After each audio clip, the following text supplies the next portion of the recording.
दोस्तों, अपने देश में एक टीचर को या टीचर की नौकरी लगने के बाद जो एक व्यक्ति होता है उसकी बहुत रेपुटेशन हाई हो जाती है, या फिर कहें उसको बहुत इज्जत दी जाती है, अच्छी नजरों से देखा जाता है, एक रेप्यूटेड समाज का एक वो अंग बन जाता है। यहीं पर आपके पास जो ऑप्शंस आते हैं, कोई टीचर बनना चाहता है, प्राइमरी लेवल पे जाना चाहते हो तो आप डीएड करोगे, डीएलएड करोगे, या फिर आप बीएड करोगे। डीएड और बीएड में डिफरेंसेस भी है, जो कई सारे डिफरेंसेस आपको पता नहीं होते हैं। आपको यह जानकारी नहीं होती कि आपके लिए बीएड अच्छा है या आपके लिए डीएड अच्छा है, और क्यों वो अच्छा है इसकी जानकारी लेने के लिए आप कई बार अलग अलग तरह से अपनी रिसर्च भी करते हैं। आज अपनी इस वीडियो के माध्यम से मैं दोनों में अंतर आपको बताऊंगा कि डीएड और बीएड में अंतर क्या है, फीस का क्या डिफरेंस है, एलिजिबिलिटी कैसे मिलती है, ड्यूरेशन कितना है, साथ में ही क्यों बीएड की डिमांड अब कम हो गई है, डीएड स्टूडेंट ज्यादा कर रहे हैं, बीएड करने में क्या क्या सावधानियां आप बरतें, कितने साल की हो गई है, एक साल की बीएड कब से होगी, इन सब पर आज चर्चा करेंगे अपनी इस वीडियो के माध्यम से। ज्यादा कुछ जानने के लिए डीएड और बीएड में क्या अंतर है, दोस्तों बने रहिए हमारे इस वीडियो के साथ। नमस्कार दोस्तों, फिर एक बार स्वागत करता हूं आप सभी का अपने इस यूट्यूब चैनल पर जिसका नाम है यूनिवर्सिटी इंडिया, और मेरा नाम है वीरेंद्र वर्मा। दोस्तों, आज अपने इस वीडियो में हम बात करने वाले हैं डीएड और बीएड में क्या अंतर है। सबसे बड़ा अंतर तो दोस्तों हम बात करें ड्यूरेशन की बात कर लें तो दोनों में ड्यूरेशन ज्यादा नहीं है, मतलब कि सेम ड्यूरेशन है। 2 साल का ही डीएड या डीएलएड करोगे आप, और 2 साल का ही आप बीएड करोगे। दोनों 2-2 साल के होते हैं, पर कई जगह पर डीएड को ईयरली मोड पे कराया जाता है, मतलब कि एक साल में 1 साल के एग्जाम होंगे, नेक्स्ट ईयर में होंगे, सेमेस्टर मोड पर नहीं है। बट बीएड को मैक्सिमम यूनिवर्सिटीज में आप सिर्फ सेमेस्टर मोड पर ही देखोगे। बहुत कम यूनिवर्सिटीज हैं जहां पर ईयरली मोड पर भी चलता है, पर ज्यादातर बीएड सेमेस्टर मोड चलता है, और जो डीएड या डीएलएड की बात करें वो ईयरली मोड पे चलता है।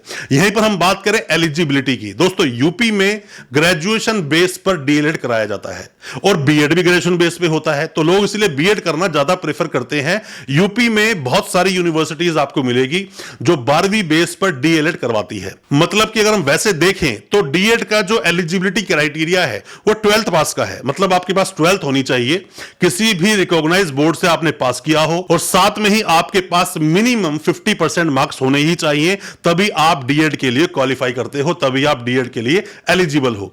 वहीं बीएड की बात करें तो बीएड के लिए आपको चाहिए ग्रेजुएशन या मास्टर्स, मतलब ग्रेजुएशन में मान लो आपके परसेंटेज कम है, आपने मास्टर्स कर ली तो भी आप बीएड कर सकते हैं। 50% मार्क्स होना मिनिमम है, मतलब ग्रेजुएशन में या मास्टर्स में 50% आपके मार्क्स होने चाहिए, और ग्रेजुएशन या मास्टर्स आपने किसी भी रिकॉग्नाइज्ड यूजीसी के अंडर जो यूनिवर्सिटीज आती हैं, क्योंकि अपने देश में सभी यूनिवर्सिटीज को रेगुलेट जो करता है वो है यूजीसी, और यूजीसी को रेगुलेट करता है हायर एजुकेशन। तो आपने जहां से भी अपनी ग्रेजुएशन या मास्टर्स की है वो जो यूनिवर्सिटी थी वो रिकॉग्नाइज होनी चाहिए, वरना डिग्री की कोई वैल्यू नहीं। बहुत सारी ऐसी यूनिवर्सिटीज होती हैं जो बहुत सारा के स्कैम में आ जाती हैं, या बंद होने कगार पर है, या भी अभी डिसॉल्व कर दी गई है। ऐसी जगह से आपने ग्रेजुएशन की है, मास्टर्स की है, तो मेरा मानना है कि यूनिवर्सिटी आपको एडमिशन देगी नहीं। और एक बात और दोस्तों आप जान लीजिए, जब आपका एडमिशन होता है ना, तो आपके ग्रेजुएशन या मास्टर्स के डॉक्यूमेंट को वेरीफाई नहीं कराया जाता है। कभी आप सोच लो कि जुगाड़ से डॉक्यूमेंट ले लिए, अब आप बीएड कर रहे हो तो अब आपके डॉक्यूमेंट ऑथेंटिक हो गए, ऐसा नहीं होता है। ऐसे में तो आपको अपने डॉक्यूमेंट्स को वेरीफाई करवाना चाहिए, मतलब अगर आपने किसी भी जुगाड़ से ग्रेजुएशन या मास्टर्स की है तो वो डॉक्यूमेंट्स आप वेरीफाई करवाओ, जैसे मैंने कई बार अपने आरटीआई के प्रोसेस में बताया है कैसे वेरीफाई कराया जाता है। पर आपको जो बीएड कर रहे हो उसको वेरीफाई कराने की आपको जरूरत नहीं होती है। साथ में हम फीस की बात करें, फीस में दोनों में क्या डिफरेंस है। जहां एक और आप एडमिशन लेते हो डीएड में, तो डीएड का एडमिशन आसानी से आपका हो जाता है 80 से 90 हजार में, अगर आप प्राइवेट यूनिवर्सिटी में जाओगे। अगर आप गवर्नमेंट यूनिवर्सिटी में जाओगे या फिर बोर्ड में जाते हो, उसके कॉलेजेस बने होते हैं, तो वहां पर आपकी फीस 50-55 हजार में 2 साल की डीएड आपको करवा दी जाएगी, प्रॉब्लम आपको नहीं होगी। कई सारी यूनिवर्सिटीज हैं यूपी में भी और भी कई जगहों पर जो कि फीस 85,000 से भी ज्यादा चार्ज करती है। ऐसे में यूनिवर्सिटी को बहुत अच्छे से आप देख लें, ऐसे एडमिशन ना लें।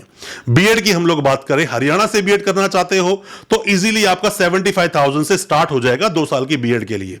प्राइवेट यूनिवर्सिटीज में जाते हो फीस आपसे 1 लाख से लेकर 1.5 लाख के बीच में फीस मांगी जा सकती है। यह है बीएड की फीस, जो 2 साल की फीस आपको पे करनी पड़ सकती है, बट कॉलेजेस में फीस कम होती है। अब हम दोनों में बात करें, दोनों का जो अप्रूवल मिलता है, अप्रूवल कैसे मिलता है दोस्तों, guarantee without guarantor is nothing. जैसे कि आपने बीएड की, तो बीएड तो एक गारंटी हो गई कि अब आप टीचर के लिए आगे अप्लाई कर सकते हो, पर गारंटर कौन है कि बीएड जो आपने की वो मान्यता प्राप्त है। अपने देश में बहुत सारी अलग अलग बॉडीज हैं जो अलग अलग कोर्सेज को मान्यता देती हैं। जैसे कि बीएड को मान्यता या फिर डीएड या डीएलएड की हम बात करें, क्योंकि एग्जामिन बॉडी कौन है? एग्जामिन बॉडी अगर प्राइवेट यूनिवर्सिटी है तो private university he examine body बनेगी जो एग्जाम करा सकती है। एनसीटीई का अप्रूवल लेना अनिवार्य है। एनसीटीई पर डिटेल्ड वीडियो बनाई है हम लोगों ने, उस वीडियो को मैं एंड में लगा दूंगा। और सीटेट कैसे क्वालिफाई होता है, सीटेट में कैसे आप अपीयर करते हैं, क्या है सीटेट, उसकी भी लास्ट में हम वीडियो लगा देंगे ताकि आप वीडियो को पूरा देखकर समझ सके। और अगर हम बात करते हैं डीएड डीएलएड की, तो दोस्तों यहां पर भी एनसीटीई का अप्रूवल लेना होता है अगर यूनिवर्सिटी एग्जाम कंडक्ट करवाना चाहती है। पर आपको हरियाणा से जो डीएड कराई जाती है ये बोर्ड से होती है, जो भिवानी बोर्ड बोलते हैं, जो भिवानी बोर्ड है वहां से कराई जाती है, और इसकी फीस भी लगभग 50 से 60 हजार रुपए होती है। अब दोस्तों बात करते हैं पैटर्न की। पैटर्न की बात करें, मतलब एग्जाम पैटर्न की हम बात करें, तो जो बीएड है, बीएड के एग्जाम्स कराए जाते हैं सेमेस्टर मोड पे। बट जो डीएड है या फिर मैं डीएलएड की बात करूं, बहुत सारी यूनिवर्सिटीज इन्हें कराती है ईयरली मोड पर। मतलब ईयरली मोड पे आपका डीएलएड होगा और सेमेस्टर मोड पे होगा आपका बीएड। और बीएड एक साल की पहले हुआ करती थी, 2014 से 15 का लास्ट ईयर था। उसके बाद 15-17 का जो पहला बैच आया 2 साल का, तब से 2 साल की चलती आ रही है। और अब फ्यूचर में जो 1 साल की होगी वो मास्टर्स वालों के लिए होगी।